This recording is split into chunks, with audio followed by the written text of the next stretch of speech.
My adoptive parents forced me to be a surrogate because their daughter was infertile, but what I uncovered in their basement shattered their scheme. My name is Maya. I'm 19 now, and I need to tell a story that still keeps me awake some nights. It's about the family I thought had welcomed me, but who actually had very different plans for me. Plans I only discovered on what should have been the happiest day of my life. I'll start with my high school graduation day. It was a hot Thursday in May 2024, and I was radiant. After 3 years living with the Richards, Richard and Linda, I finally felt like I belonged somewhere. They took me out of the foster system when I was 16. And even though our relationship was a bit distant, I was grateful.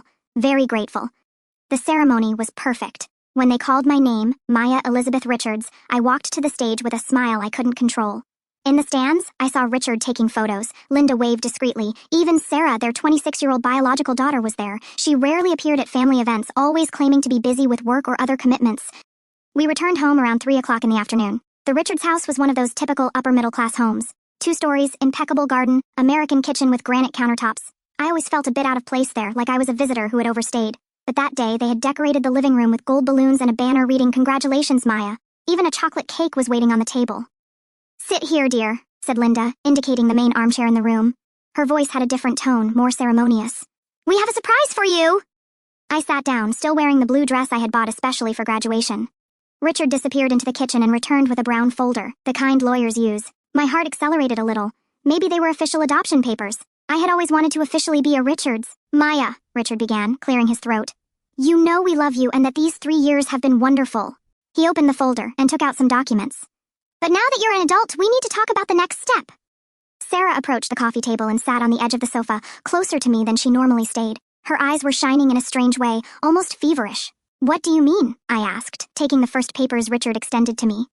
They were medical test results. My medical test results, blood work, hormones, pelvic ultrasound, complete gynecological exam, all dated from the last 2 years. I frowned, confused. "I don't understand. Why do you have all these tests?" "Because we needed to make sure you were healthy," said Linda, sitting beside me. "Healthy and fertile." The word fertile echoed in the room like a gunshot. I looked at her, then at Richard, then at Sarah. They were all watching me with expectation, as if they were waiting for a specific reaction. Fertile for what? My voice came out higher than normal. Sarah leaned forward. "Maya, I can't have children. I found out 5 years ago after 2 years of trying to get pregnant. I did all the possible treatments. The doctor said it's impossible." Her hands trembled slightly. "But I always wanted to be a mother. Always. I'm sorry, Sarah. I didn't know." "And that's why you're here," said Richard, his voice taking on a firmer tone. "Not just to be our adopted daughter, to be the solution to Sarah's problem." I blinked several times, trying to process what I was hearing. "What solution?" Linda took my hand. "Dear, you're going to be a surrogate for Sarah. You're going to carry her baby." The world stopped. Literally stopped. I could hear the tick-tock of the wall clock, the low hum of the refrigerator, the distant sound of a lawnmower, but I couldn't process what I had just heard. "You're joking, right?" I managed to say. "Of course not," said Richard. "Why would we be joking about something so important?" I got up abruptly, the papers falling to the floor. "You're crazy. I won't. I can't. How can you even think of this?" Sarah also stood up, her eyes filling with tears. "Maya, please, you don't understand. I need this. I need to be a mother, and you're perfect young, healthy, no family history of diseases we can trace. No history of diseases because I don't know my family," I shouted. "You know that?" Linda approached with outstretched hands as if dealing with a frightened animal. "Maya, calm down. Sit down. Let's talk calmly." "There's nothing to talk about. This is insane." "It's not insane," said Richard, his voice getting colder. "It's a practical solution to a real problem. Sarah needs a baby. You need a home. It's a fair trade." I stared at him, feeling something breaking inside my chest. "A trade? You adopted me as a negotiation." The silence that followed was deafening. Linda and Richard exchanged a quick look, and I knew. I knew that's exactly what it was. "Maya," said Linda softly, "you need to understand, when we brought you home, Sarah was going through a very difficult time. She had just discovered she couldn't have children. You were a blessing. An opportunity. An opportunity for what? To use me as an incubator?" Sarah burst into sobs. "Please, Maya. I'll die if I don't have a baby. I'll die." I looked at her parents, at the house decorated with graduation balloons that now seemed mocking. Everything suddenly made sense. Why I never felt completely accepted. Why Richard always made sure I had all the medical checkups. Why Linda always asked about my menstrual cycle. Why Sarah, who barely spoke to me, was suddenly so interested in my life. "How many babies?" I asked, my voice coming out as a whisper. "What?" said Linda. "How many babies do you expect me to have for her?" Richard cleared his throat. "Well, ideally 2 or 3. Sarah always wanted a big family." I laughed, a bitter laugh without humor. 2 or 3. And then, what happens to me after? Then you go to college, have your own life, said Linda. We'll support you financially, of course. We consider you part of the family. Part of the family, I repeated, but only the part that produces babies. Maya, you're being dramatic, said Richard. Many women do this. It's noble work. Work? Are you going to pay me? It's not about money, said Sarah, wiping her tears. It's about love, about giving me the only thing I really want in life. I sat heavily on the sofa, my head spinning. 3 years. 3 years of my life thinking I finally had a family. 3 years of gratitude trying to be the perfect daughter, doing everything not to be sent back to the shelter. And if I say no? The silence returned. Richard cleared his throat.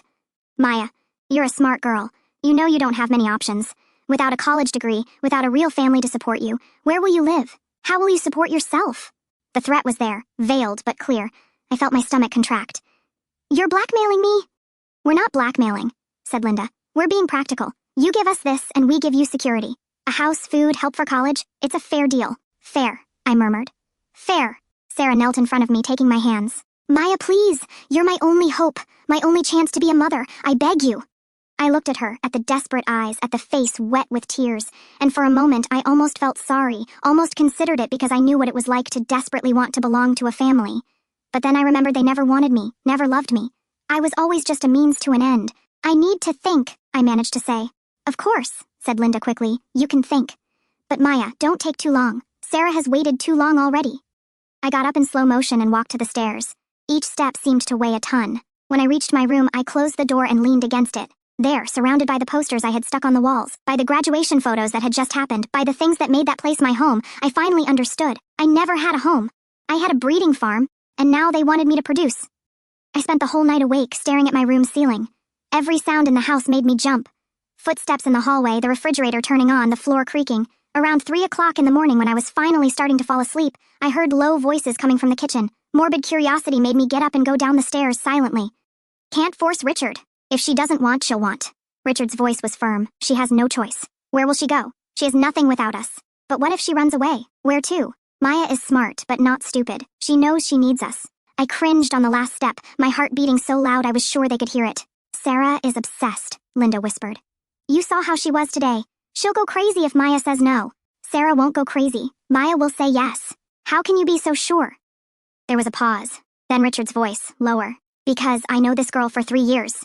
She would do anything not to go back to the shelter. Anything to have a family. I went up the stairs even more silently, returned to my room, and cried into the pillow until I fell asleep.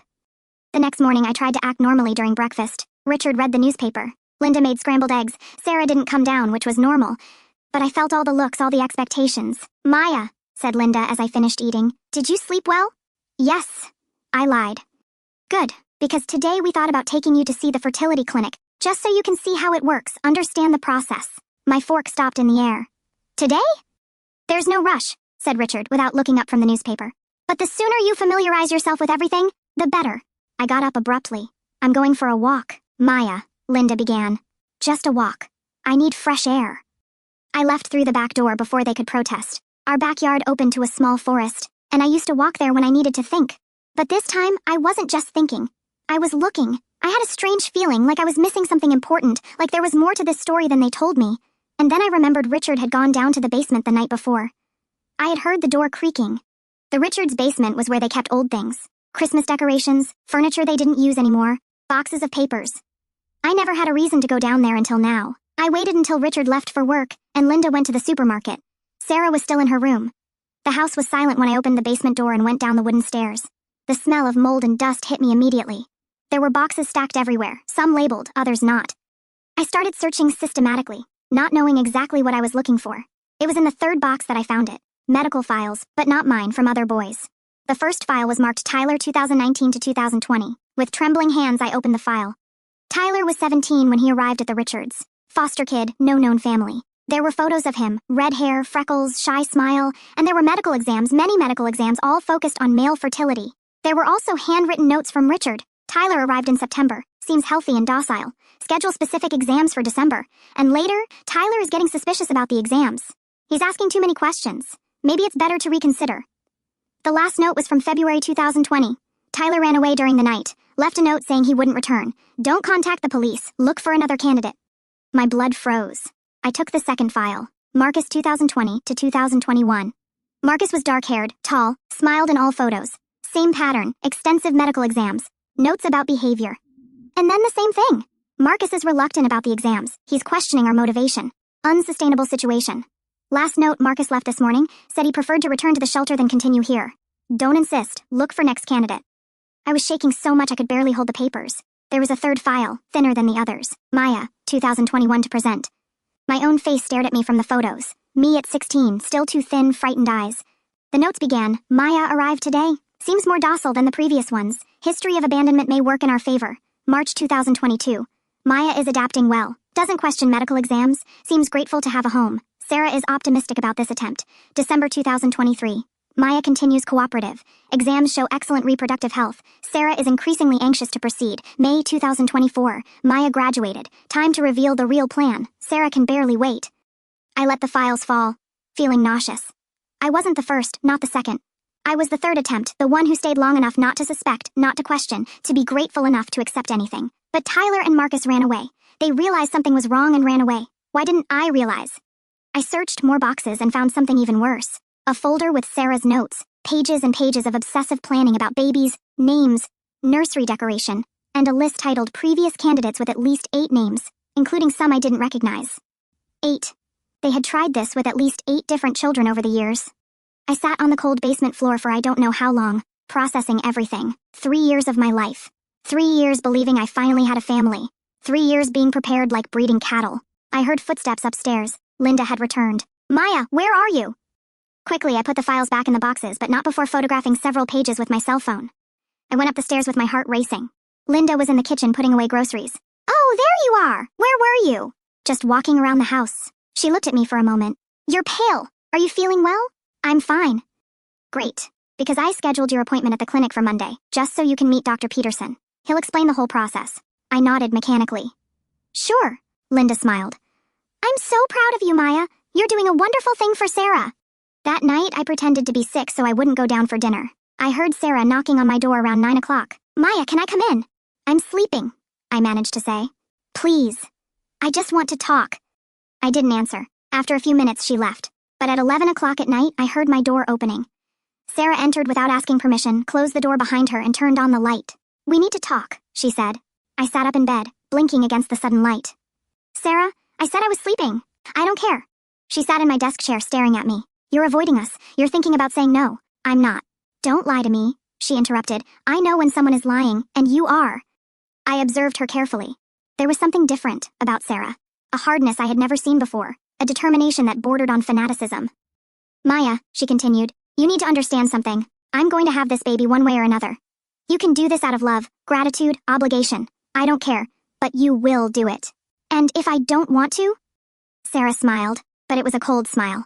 Then you'll find out what happens to foster girls who have nowhere to go. You'll find out what the real world is like for people like you. People like me. People without family, without money, without options. She leaned forward. Do you think you can survive alone out there? You who never worked a day in your life. Who never paid a bill. Who doesn't even have an original birth certificate. My heart accelerated. I have a birth certificate. You have a certificate that my father got for you. You don't even know your real name, Maya. You don't know who your parents are. You don't know where you came from. You don't exist without us. Each word was like a slap because she was right. I had nothing besides what they gave me. So think carefully, Sarah continued, getting up. You can give us what we want and continue being part of this family, or you can be stubborn and find out what it's like to live alone in the world. She went to the door but stopped before leaving. Oh, and Maya, don't think about running away like Tyler and Marcus. We know where you are. We always know. The door closed, leaving me alone in the darkness. She knew about Tyler and Marcus. Of course she knew. They all knew. I was just the next in line. But unlike Tyler and Marcus, I had nowhere to run.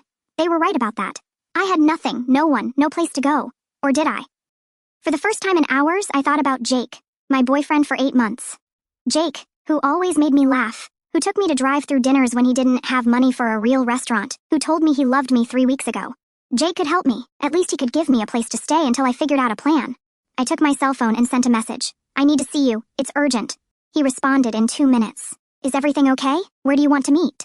Can you come pick me up now? Sure, I'm leaving. 20 minutes later, I heard a car stopping in front of the house.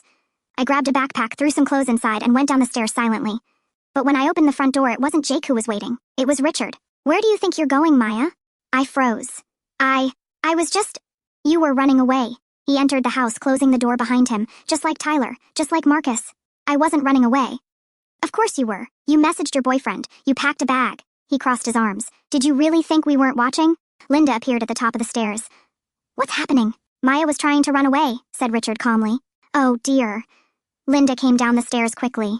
Why would you do that? We love you. We are your family. You don't love me, I managed to say. You want me as a baby-making machine. That's not true, said Linda. We love you. That's why we chose you for this honor. Honor. Sarah appeared on the stairs too. Yes, honor. Giving life. Creating a family. There's nothing more important than that. I looked at the three of them cornered in the living room.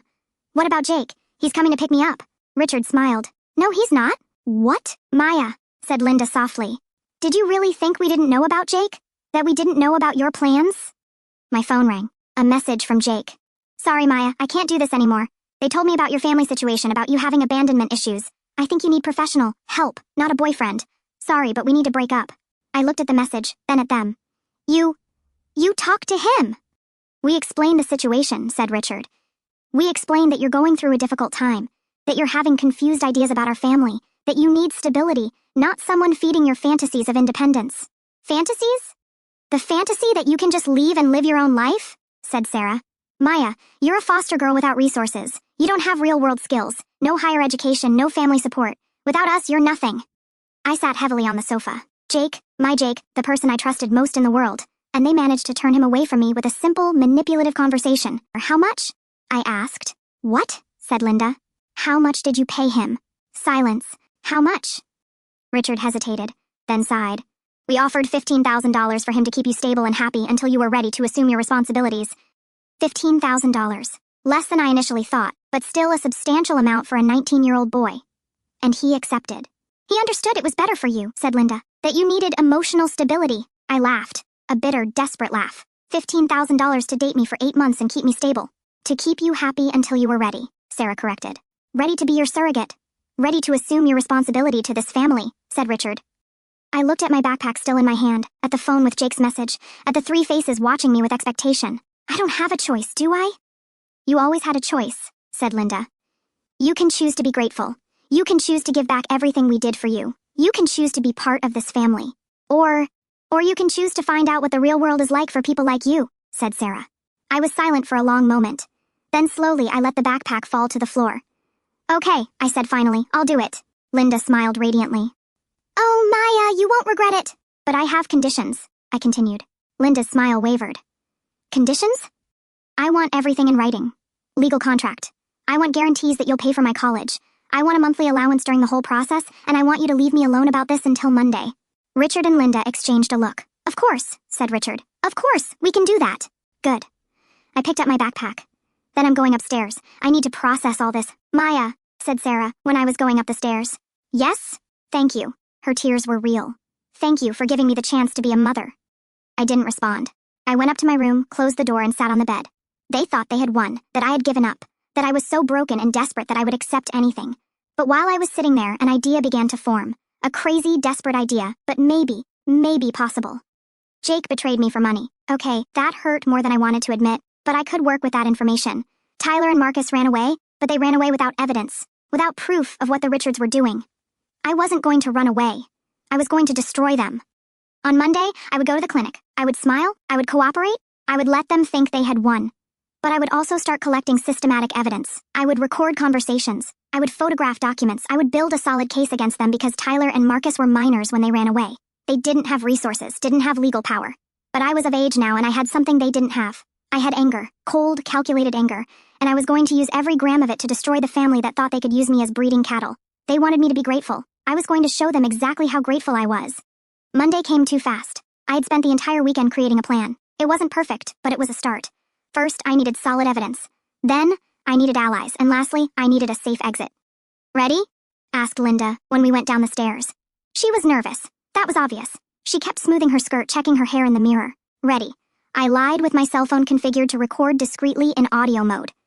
Richard was waiting in the car. During the entire trip to the clinic, they talked about how Dr. Peterson was wonderful, how the clinic was first rate, how everything was going to work out. I smiled and nodded at the right moments, but my mind was elsewhere. Every word was being recorded. The clinic was in a modern building in the city center. Inside, everything was white and light blue colors that supposedly conveyed calm and confidence. We sat in the waiting room and I observed other couples. Some seemed nervous, others hopeful. All seemed to be there by their own choice. Richard's family, a nurse called us. We followed down a hallway to a consultation room. Dr. Peterson was a man of about 50, gray hair, professional smile. He greeted Richard and Linda warmly, then turned to me. "You must be Maya. It's a pleasure to meet you." "Likewise," I managed to say. "Well."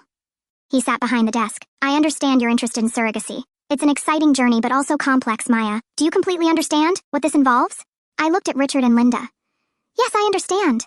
"Great. Now, I'll explain the medical process." During the next hour, Dr. Peterson detailed every step. Hormones, embryo transfer, monthly monitoring, delivery. He spoke as if he were describing a routine procedure, not as if he were discussing using my body to produce a baby for another person.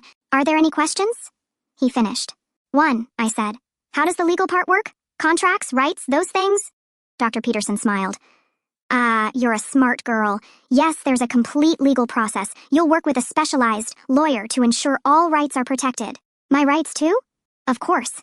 It's fundamental that the gestational carrier completely understands her rights and responsibilities." I nodded, but inside I was registering everything, mentally recording every word to use later.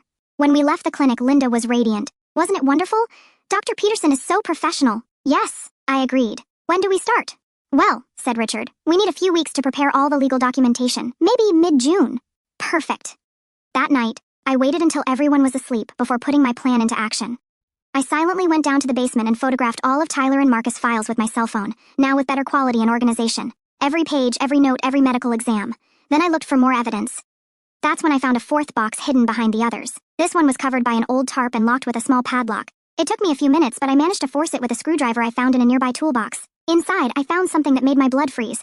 Detailed financial records, payments to specific social workers, bribes to speed up adoption processes. Payment receipts to Jake, not just the $15,000, but a series of smaller payments throughout our 8 months of relationship and a list of potential candidates, foster children who matched the criteria they were looking for with detailed notes about personality, medical history, and probability of cooperation. My name was on the list marked as selected high probability, along with 12 other names, some crossed out with notes like to questioning or family found. I photographed everything, then silently returned to my room. My heart was beating so hard I could barely hold the phone properly. This was bigger than I imagined. They weren't just a desperate family trying to have a baby, they were systematic predators operating an exploitation scheme for years.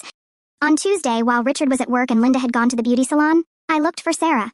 I found her in the back garden reading a book about child development. "Sarah," I said, sitting next to her on the grass, keeping my cell phone recording discreetly. "Maya, how are you feeling about everything?" "Nervous," I admitted. "It's a lot to process. I understand perfectly, but you're doing the right thing. The most beautiful thing someone can do for another person. Can I ask you a question?" "Sure, anything." "Why me specifically? Why not try normal adoption or surrogacy with a stranger through the clinic?" Sarah closed the book, her eyes becoming distant. Because I need to have complete control. I need to know the baby comes from someone I know, someone I can trust completely. And you?" She looked at me intensely. "You're perfect, Maya. Young, healthy, beautiful, and mainly loyal to our family. My baby will be perfect." "And Tyler, Marcus, were they also perfect?" Sarah immediately tensed. "How do you know those names?" "Sarah, I've lived here for 3 years. The walls aren't that thick. I hear conversations." She was silent for a long moment, clearly debating internally how much to reveal. Then she sighed deeply. "Tyler and Marcus were problematic.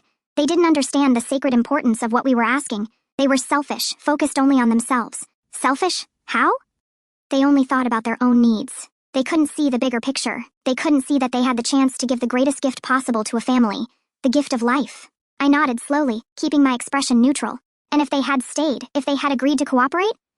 Sarah smiled, and there was something deeply disturbing about that smile. "Then I would have a complete family now, 3 beautiful babies instead of none. 3 babies, 1 from each of them, and now at least 2 from you. Maybe more, depending on how the pregnancies went." She leaned closer, her voice becoming almost whispered. "Maya, I always dreamed of a big family. 5, 6 children running around the house. And when you can't have your own children biologically," she shrugged, "you find other ways to make the dream come true." My stomach turned, but I kept my expression interested. "More than 2 babies from me?" "Maya," Sarah took my hands. "You're young, healthy. You have at least 15 years of fertility ahead. Think of the possibilities. You could give me the big family I always wanted, and we could give you financial security for the rest of your life." I managed to keep my expression neutral, but inside I was screaming. It wasn't just 1 or 2 babies she wanted from me. It was industrial production of children. "Sarah," I said carefully, "can I ask you one more very personal question?" "Sure. We're family. When exactly did you discover you couldn't have children?" 5 years ago. It was absolutely devastating. I had been trying to get pregnant for 2 years, doing all possible treatments. And was it by coincidence that you started adopting foster boys around the same time? She stopped suddenly, realizing what she had revealed and how her information connected. Maya, that's why Tyler arrived 5 years ago, isn't it? That's why Marcus arrived after Tyler ran away, and that's why I arrived after Marcus ran away. Sarah got up abruptly, dropping the book. I think you're asking too many questions and drawing wrong conclusions. I'm just trying to completely understand my new family and my role in it. Your family? She said coldly. Is who took care of you for 3 years when no one else wanted you? Who gave you a home, food, clothes, education? Don't ever forget that. She entered the house abruptly, leaving me alone in the garden, but I had gotten exactly what I wanted, a detailed confession.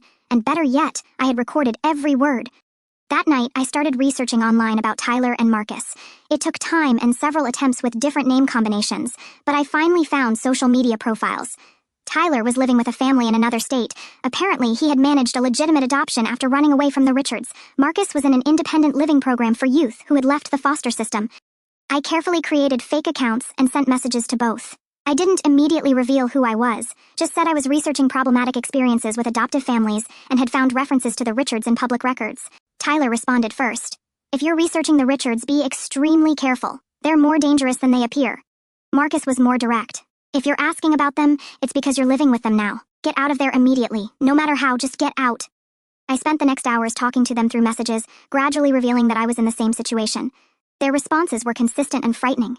Tyler. They started with routine medical exams that were very specific, always focused on fertility. When I started questioning, Richard said it was for my own health, but I knew something was wrong. Marcus. Sarah used to show me baby magazines and talk about how wonderful it would be to have a big family. At the time, I didn't understand, but after you tell me about the situation, everything makes sense. They gave me valuable information about how the Richards operated, and more importantly, names of other people who could help. I spent Wednesday collecting even more evidence. I found emails between Richard and Linda on the house computer. They used ridiculously simple passwords, discussing strategies to keep me cooperative, and focused on the final goal. I discovered they had really been monitoring my phone for months through a secretly installed app. That's how they knew about Jake in such detail.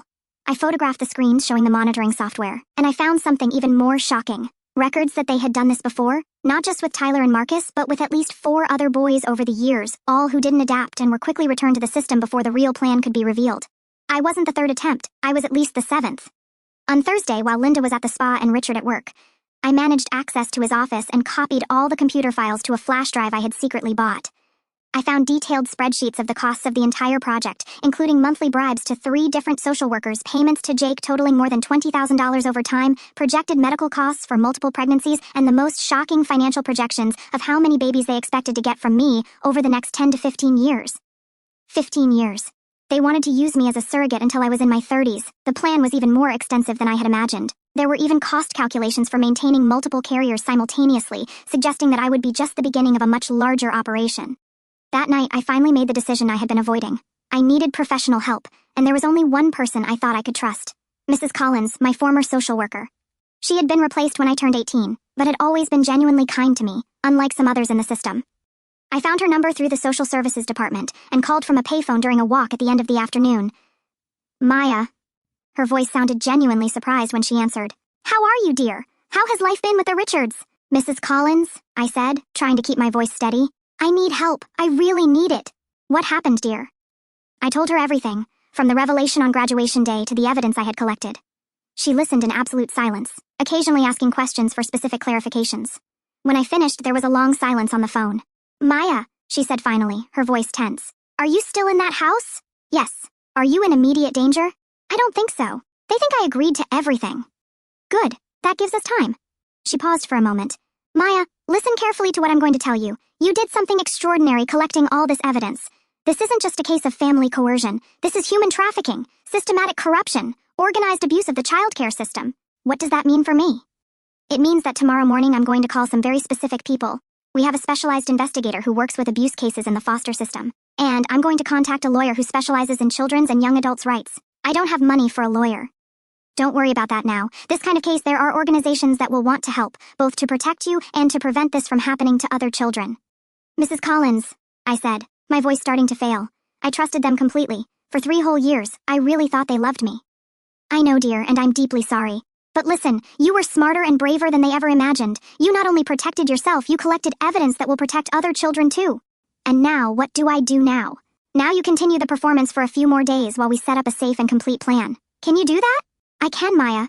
Yes, you're not alone. You'll never be alone again. After I hung up, I sat on the park bench for a long time, just breathing. For the first time in a week since the revelation, I felt something like hope, because for the first time in 3 years, someone was on my side without wanting anything in return. On Friday morning, Mrs. Collins called back to my personal cell phone, which I had managed to keep safe from the Richards. Maya, I managed to talk to the investigator and the lawyer. They want to meet with you today. Can you make up an excuse to leave the house this afternoon? I can say I'm going to meet with former school friends. Perfect. Meet me at the public library at 3 o'clock, and Maya, bring all the evidence you managed to collect. Okay. After lunch, I told Linda I was going to meet with some girls from my class to celebrate graduation belatedly. She seemed hesitant, but didn't protest. She was probably afraid of pressuring me too much and making me change my mind about the deal. The library was relatively empty on a Friday afternoon. I found Mrs. Collins at a table in the back along with a man of about 40 in a suit and a gray-haired woman with a leather briefcase. Maya, said Mrs. Collins, getting up to hug me. These are Investigator James Wright and lawyer Maria Santos.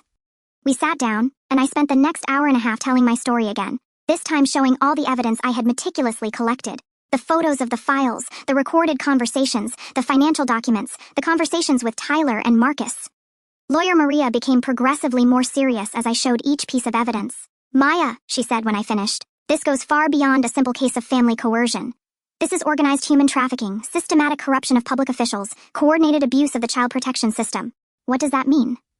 It means, said Investigator Wright, that you're not just a victim seeking help. You're a key witness in a large-scale federal criminal case, so you can stop them. Not only can we, said Maria, we're going to completely destroy their operation. But Maya, this is going to take time to do correctly, and you're going to need complete protection during the entire process. What kind of protection? First and most urgent, you need to get out of that house today. My heart accelerated. Where will I go?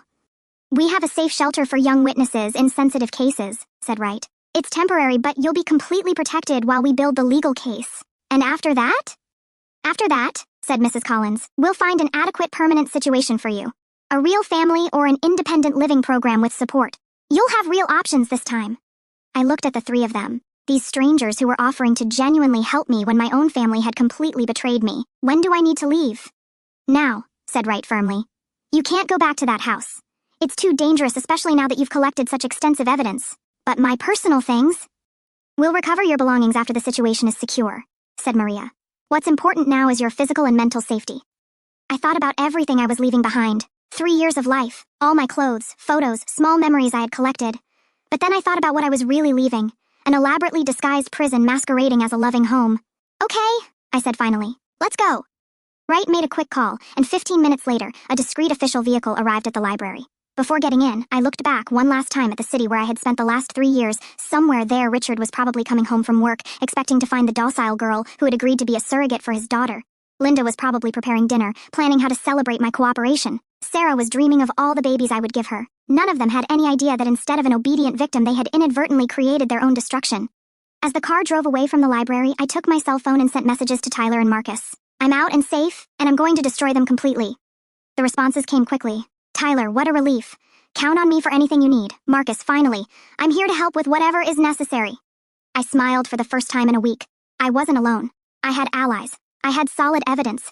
And I had something the Richards never expected me to develop. I had a real plan for revenge, but also for justice. The witness shelter was a discreet building in a quiet part of the city. It wasn't luxurious like the Richards' house, but it was something they never were, completely honest. The people there helped me for who I was as a person, not for what my body could produce for them. That night, lying in a simple but clean bed, I thought about everything that had happened. A week ago, I was a foster girl grateful to have a family that loved her. Now, I was a survivor preparing for a legal battle that would protect other children, and for the first time in 3 years, I felt truly at home. Saturday morning brought a phone call that would change everything. Maria called early, her voice tense with excitement. Maya, you need to come to the office now. What happened? After you left yesterday, Richard and Linda Richards went into total panic. They called the police reporting you as a missing person. My stomach contracted. And then Investigator Wright had to reveal part of the ongoing investigation to prevent them from looking for you as a fugitive. The Richards found out that you came to us. Is that bad? Actually, it's excellent because they did something extremely stupid. An hour later, I was at Maria's office watching a security recording from a shopping center. On the screen, Richard Richards gesticulated violently while shouting at a police officer. That maniac girl is making up malicious lies about our family. We gave her everything. Everything. And now she stabs us in the back. His voice was loud enough to attract looks from dozens of onlookers. She's a compulsive liar, always has been. That's why no one else wanted her before us. The officer tried to calm him down, but Richard continued. She should be grateful. grateful for everything we did. Instead, she makes up these crazy stories about... He stopped abruptly, realizing he was talking too much in public. About what, sir? Asked the officer calmly. Nothing, forget it. But the damage was done. There were at least 10 people filming with their cell phones and several others recording audio. This was last night at North Point Mall, said Wright. The recording has already gone viral on local social media. Richard's meltdown is trending. And there's much more, said Maria, moving to another video. This is from this morning. It was Sarah in a supermarket parking lot, crying hysterically while Linda desperately tried to calm her down. Where's my baby? She screamed to anyone who would listen. Where's Maya? She promised to give me my baby. A woman who was passing by stopped to offer help.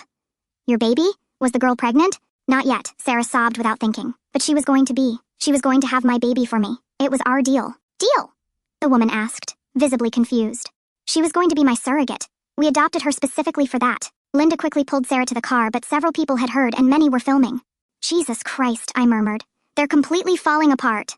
Completely, agreed Wright. And it's not over yet. Since these recordings started circulating, we've received 6 calls this morning from people who know the Richards family, wanting to report strange behaviors they observed over the years.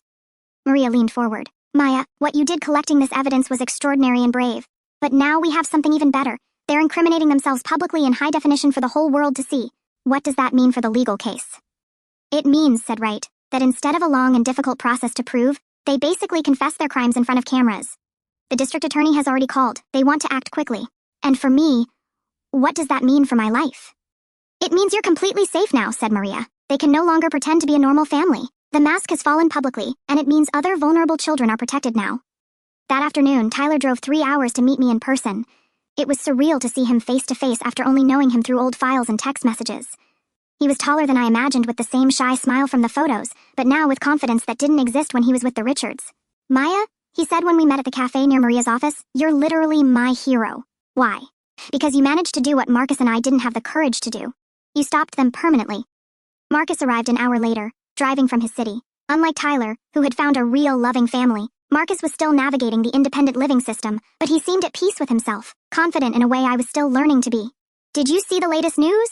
Asked Marcus, sitting with us. What news? He showed his phone. The local newspaper headline read, Local family investigated for surrogate scheme with adopted minors. It came out 2 hours ago, said Marcus. It's spreading everywhere, radio, TV, news sites, social media. I read the article, feeling a complex mixture of satisfaction and sadness. They were being publicly exposed, but it also meant my personal story had become national headlines. How are you dealing with all this exposure? I asked. With pure satisfaction, said Tyler immediately. They destroyed 2 years of my life, made me question if I deserved a real family. I was carrying anger for a long time, admitted Marcus, but seeing them self-destruct, this way, it's more satisfying than any revenge I could have planned alone. We spent the rest of the afternoon sharing our experiences in detail. Tyler told me how he started to suspect when Richard insisted on excessively specific preventive medical exams. Marcus revealed that he had heard Sarah talking about the baby plan with someone on the phone but couldn't completely understand the context at the time. The difference, said Tyler, is that you were older when you discovered the truth, more mature, and definitely braver and more strategic. I don't feel brave, I admitted. I feel scared and betrayed. It's normal to feel that way, said Marcus. But Maya, you saved other children from going through what we went through. How many other boys would they have exploited if you hadn't stopped them? It was a question I couldn't answer numerically, but that gave me strength to continue with the legal process. On Sunday, things escalated even more dramatically. The Richard story became national when a popular blogger about children's rights picked up the story and amplified it. Hashtags like #SaveMaya and #StopChildTrafficking started circulating widely. But along with public support came unwanted attention. Reporters constantly called the shelter. Photographers tried to follow me when I went out. My life became a temporary media circus. It was Maria who had the brilliant idea. Maya, she said during our Monday meeting, how about you control the narrative? How? An interview, just one, with a respectable and experienced journalist. You tell your story your way once, and then you don't need to talk to anyone else from the media. I considered carefully. Can I choose who? Absolutely. And can I use this to help other children? That's exactly the point. Then let's do it.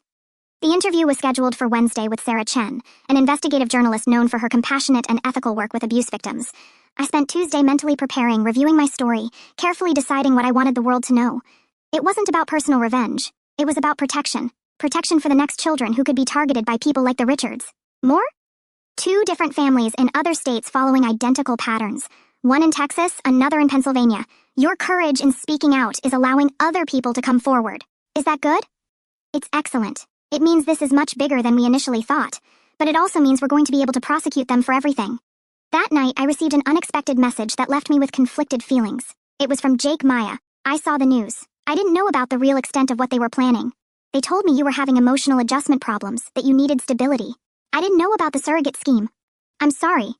I looked at the message for a long time before responding. You accepted $15,000 to date me, Jake. You may not have known all the details, but you knew something was fundamentally wrong. I know, and I'll have to live with that guilt for the rest of my life. But Maya, I really liked you. It wasn't completely fake. Maybe not, I replied after thinking. But the money made everything false from the beginning. I blocked his number after that. Some bridges cannot and should not be rebuilt. The interview with Sarah Chen aired Thursday night. I watched from the shelter, surrounded by counselors and staff who had become my new temporary family. Seeing my own story on television was surreal.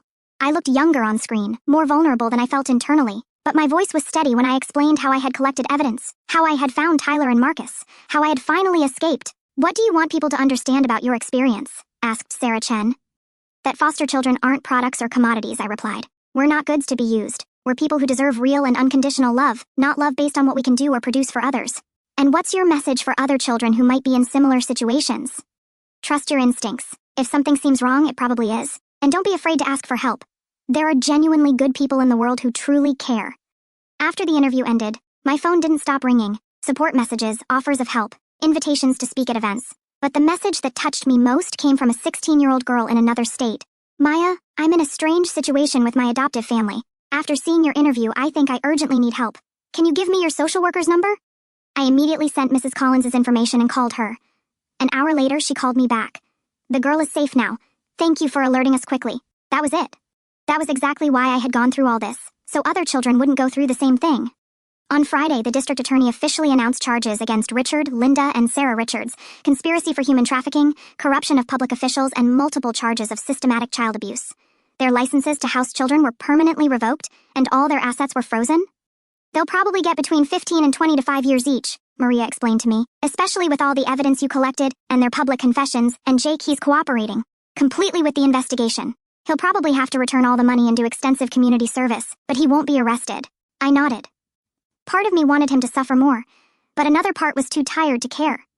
2 weeks later, I was finally able to return to the Richards house to recover my personal belongings. The house seemed smaller, darker. The smiling family photos on the walls seemed mocking now that I knew the whole truth. Tyler and Marcus came with me for moral support and security. We went up to my old room, and while I packed my clothes and memories, they explored the house they had once called home. It's strange being here again, said Tyler, looking out my room's window. But this time, I know I can leave whenever I want. All of us can, said Marcus. Forever. When I finished packing, we went down to the basement one last time. The boxes with our files had been removed by police as evidence, but the space still seemed haunted by all the secrets it had kept. Maya, said Tyler. Can I ask you something? Sure. Do you regret it not just running away like we did? I thought carefully about the question. No, I said finally, because if I had run away, they would have found a fourth victim, and a fifth, and how many more? And now they'll never be able to hurt anyone again. We left the Richards house for the last time together. On the sidewalk, I looked back once more. I didn't feel nostalgia or sadness. I felt complete closure. Where to now? Asked Marcus. I smiled genuinely. Home to my real home. Because 2 weeks earlier, while all the media commotion was happening, something wonderful had occurred. A family, the Johnsons, had reached out to me through Mrs. Collins. They didn't want to adopt me out of pity or publicity. They wanted to welcome me because they had lost their own teenage daughter in a car accident 2 years before and felt a genuine connection with my survival story. We don't want to replace your daughter, I had said in the first meeting with them. And we don't want to replace your family or erase your experience, Mrs. Johnson had replied. We want to create a new family together based on real love. It was honest. It was genuine. And for the first time in my life, someone wanted me exactly as I was. A month later, I organized an event at the local library. A workshop about recognizing signs of abuse in the foster system. Tyler and Marcus were there, along with Mrs. Collins, Maria, and dozens of social workers, adoptive families, and youth from the system. Abuse doesn't always look like what we see in movies, I said to the group. Sometimes it looks like a perfect family that has 2 specific plans for your life. Sometimes it looks like love that comes with many conditions and expectations. A social worker raised her hand. What specific signs should we observe? Families that do excessive medical exams without clear medical reason, Tyler responded. Families that isolate the child from other people. Families that talk about the child's purpose or destiny being there. And most importantly, I added, listen to the children, even when, especially when they're saying things that seem impossible or exaggerated. Tyler and Marcus tried to communicate their concerns, but no one took them seriously. Marcus nodded. Foster children often aren't believed because people think we're problematic or make things up for attention, but we instinctively know when something is wrong. After the workshop, a woman approached me. "Maya," she said, "I'm a high school teacher. I have a student who, well, now I'm worried. Can I talk to you about the signs I've observed?" I spent the next hour talking with her, and in the end, we had a plan to connect her with Mrs. Collins to properly investigate the situation. Once again, our experience was helping to protect another child.